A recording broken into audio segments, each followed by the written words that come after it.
Just showcase தான். அவரை வச்சு அவங்க வந்து ஒரு விளம்பரம் பிராண்ட் அம்பாசிடர் மாதிரி அவர் ஒரு பிராண்டு. அங்க போய் ஏன்னா டெலிவிஷன்ல எல்லாம் அவர் வராது, விஜய் டிவில எல்லாம் வந்ததுனால அவர் வந்து ஒரு பிராண்டு.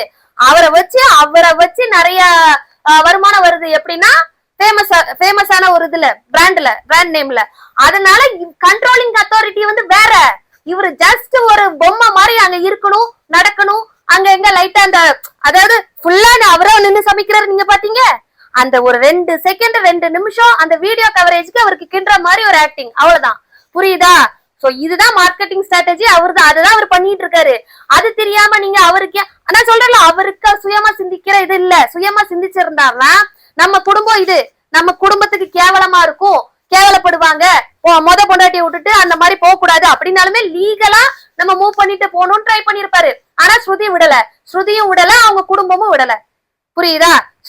ஸ்ருதி விடாத உடனே அவருக்கு என்ன தோணுது, அப்ப நமக்கு வந்து நம்ம இவ்வளவு தூரம் பணம், அதாவது ஒண்ணு கத்தவனே 4-5 வச்சிருக்கான். அப்ப இந்த மாதிரி பணப்புழக்கம் எல்லாம் நிறைய வரும்போது அவருக்கு ஆசைகள் வருது. இந்த மாதிரி ஜெய் கிருஷ்ணா கிட்ட போறாரு. போயிட்டு இந்த மாதிரி அவங்களுக்கும் ஒரு குடும்பம் இல்லாதவங்க 2 பேரும் ஒரு ஃபேமிலியா இது இருக்கணும்னு நினைக்கிறாங்க. அப்ப வந்து தடையா என்ன வருது, ஸ்ருதி வந்து டிவோர்ஸ் கொடுக்கவே இல்ல. உடனே என்ன பண்ணிருக்காரு, ஜாய வச்சு ஸ்ருதியை வெறுப்பேத்தி இருக்காரு. இந்த மாதிரி